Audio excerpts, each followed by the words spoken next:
Bismillahirrahmanirrahim. Assalamualaikum warahmatullahi wabarakatuh. Alhamdulillahirrahmanirrahim.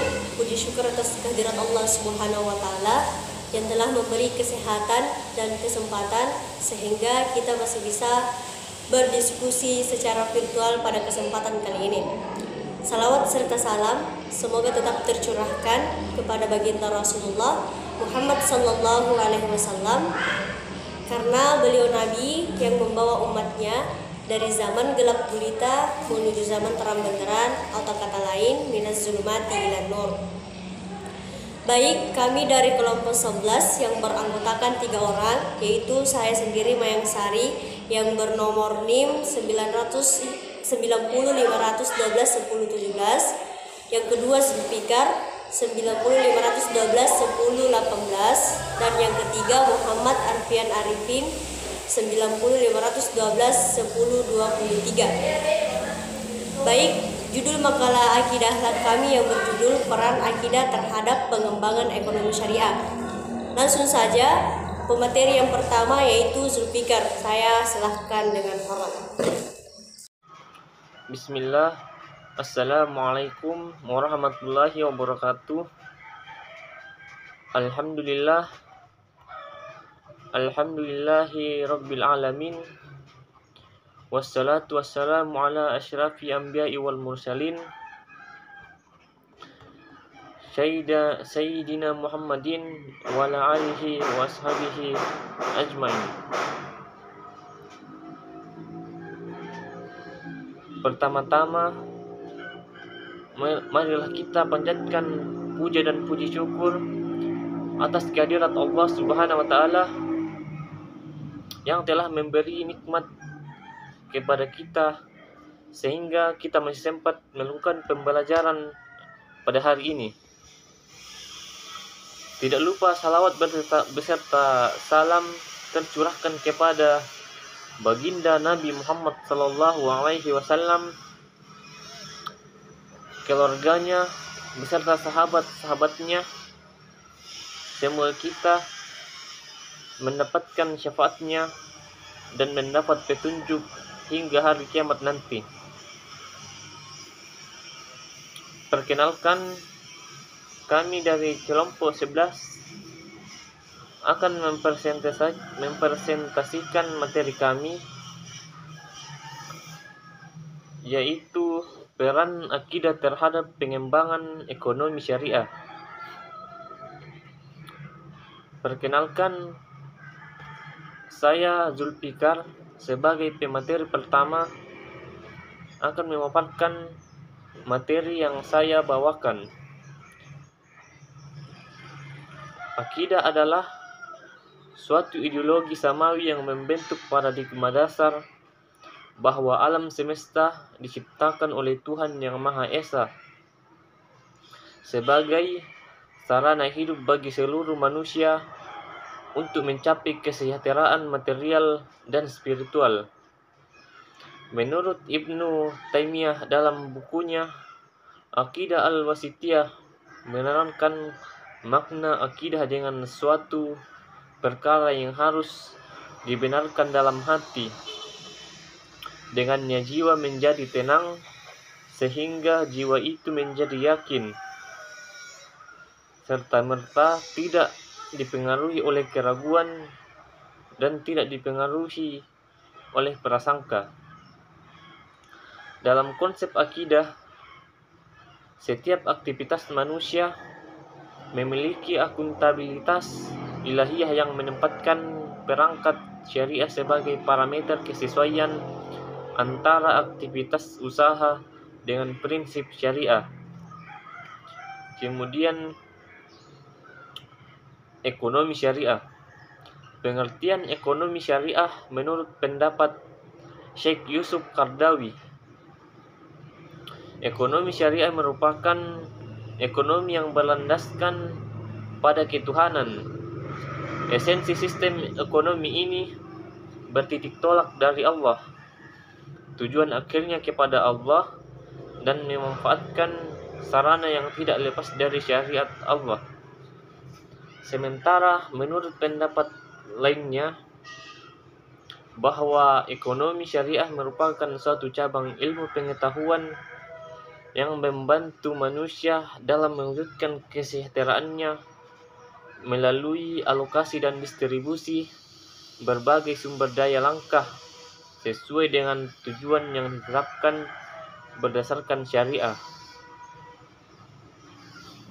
Dengan kata lain, ekonomi syariah merupakan suatu ilmu dan praktek kegiatan ekonomi berdasarkan pada ajaran Islam, yakni ajaran yang sesuai dan tidak bertentangan dengan Al-Quran dan Sunnah Nabi atau hadis. Dengan esensi tujuan ekonomi Islam adalah mewujudkan kebahagiaan dan kesejahteraan manusia di dunia dan di akhirat. Kemudian tujuan akidah dalam ekonomi syariah. Akidah dalam ekonomi syariah mempunyai tujuan untuk memberikan keselarasan bagi kehidupan di dunia. Nilai Islam bukan semata-mata hanya untuk kehidupan muslim saja, tetapi seluruh makhluk hidup di muka bumi. Esensi proses ekonomi syariah adalah pemenuhan kebutuhan manusia yang berdasarkan nilai-nilai Islam guna mencapai pada tujuan agama atau falah. Ekonomi syariah menjadi rahmat seluruh alam yang tidak terbatas oleh ekonomi sosial, budaya, dan politik dari bangsa. Ekonomi syariah mampu menangkap nilai fenomena masyarakat sehingga dalam perjalanannya tanpa meninggalkan sumber hukum teori ekonomi syariah bisa berubah. Kemudian ekonomi syariah merupakan landasan bagi ekonomi syariah demi untuk menghindari perbuatan yang merugikan di hari akhir kelak, dapat membentuk akhlak seseorang dalam bidang perekonomian untuk mencapai kebahagiaan di hari akhir kelak. Akidah yang baik diharapkan membentuk integritas yang akan membantu terbentuknya good governance dan market disiplin yang baik. Oleh karena itu, akidah menjadi fondasi paling utama guna menopang syariah dan akhlak serta kesetiakawanan atau ukhuwah. Itulah materi yang saya bawakan. Kemudian lanjut pada materi yang kedua yang akan dibawakan oleh Mayang Sari. Sekian, wassalamualaikum warahmatullahi wabarakatuh. Baik, langsung saja saya akan memaparkan materi selanjutnya, yaitu bagian C, ekonomi syariah terkait dengan akidah, syariah, dan akhlak. Ekonomi syariah adalah salah satu kesatuan dari ajaran Islam, sehingga dalam sistem perekonomiannya tidak bisa dilepaskan dari akidah, syariah, dan akhlak, sehingga ketiga unsur tersebut menjadi landasan pada sistem perekonomian Islam. Dan materi selanjutnya bagian D, prinsip-prinsip ekonomi syariah. Yang pertama itu berbagai sumber daya dipandang sebagai pembagian atau titipan dari Allah Subhanahu wa taala kepada manusia. Yang kedua, Islam mengakui pemilikan pribadi dalam batasan-batasan tertentu.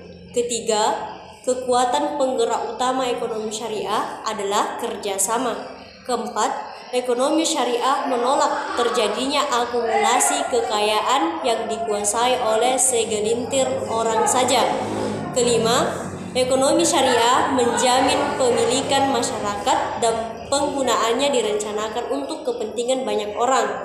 Yang keenam, seorang muslim harus takut kepada Allah Subhanahu wa taala dan hari penentuan di akhirat nanti. 7. Zakat harus dibayarkan atas kekayaan yang telah memenuhi batas atau nisab. Ke-8. Islam melarang riba dalam segala bentuk. Adapun beberapa hal yang dapat menjadi fungsi akidah dalam ekonomi Islam. Yang pertama, meluruskan kekeliruan pandangan yang menilai ekonomi kapitalis atau memberikan penghargaan terhadap prinsip hak milik dan sosialis memberikan penghargaan terhadap persamaan dan keadilan, tidak bertentangan dengan metode ekonomi Islam. Yang kedua, membantu para ekonomi muslim yang telah berkecimpung dalam teori ekonomi konvensional dalam memahami ekonomi Islam. Yang ketiga, membantu para peminat studi fikih muamalah dalam melakukan studi perbandingan antara ekonomi Islam dengan ekonomi konvensional. Sekian dari saya. Bismillahirrahmanirrahim. Assalamualaikum warahmatullahi wabarakatuh. Saya atas nama Muhammad Arfian Arifin dari kelompok 11 akan membawakan materi tentang karakteristik ekonomi Islam sebagaimana disebutkan dalam Al-Marshu'ah Al-Miyah wa Al-Amaliyah Al-Islamiyah yang dapat diringkas sebagai berikut. 1. Harta kepunyaan Allah dan manusia khalifah. Harta karakteristik pertama ini terdiri dari dua bagian, yaitu bagian pertama, semua harta baik benda maupun alat produksi adalah milik kepunyaan Allah. Firman Allah Quran Surat Al-Baqarah ayat 284 yang artinya, milik Allah apa yang ada di langit dan apa yang ada di bumi. Jika kamu nyatakan apa yang ada di dalam hatimu atau kamu sembunyikan, niscaya Allah memperhitungkannya tentang perbuatan itu bagimu. Dia mengampuni siapa yang Dia kehendaki dan Dia mengasap siapa yang Dia kehendaki. Allah Maha Kuasa atas segala sesuatu. Yang kedua, manusia adalah khalifah atas harta miliknya. Dan saya akan membawakan juga materi tentang urgensi akidah dalam pengembangan ekonomi syariah. Akidah dalam sistem ekonomi Islam tegak atau ditegakkan dengan bertumpu pada 4 pilar landasan sebagai berikut. Yang pertama, nilai dasar terdiri dari hakikat, kepemilikan, keseimbangan, ragam aspek dalam diri manusia, dan keadilan antar sesama umat manusia. Dan yang kedua, nilai instrumental terdiri dari kewajiban, zakat, larangan, riba, kerjasama, syirkah, ekonomi, jaminan sosial, dan peranan negara. Dan yang ketiga, nilai filosofis bersifat terikat, nilai dan bersifat dinamis. Yang keempat, nilai normatif, yaitu berdasarkan pada Quran, hadis, ijtihad, ulama, akidah, syariah, dan akhlak.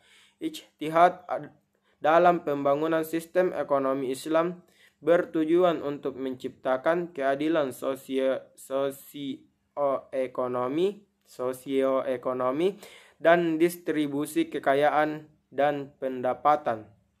Sekian yang saya bisa sampaikan. Kurang dan lebihnya mohon dimaafkan. Dan saya tutup dengan ucapan wabillahi taufiq wal hidayah. Wassalamualaikum warahmatullahi wabarakatuh. Itulah materi yang sempat kami sampaikan. Sekian atas perhatiannya dan saya akhiri. Assalamualaikum warahmatullahi wabarakatuh.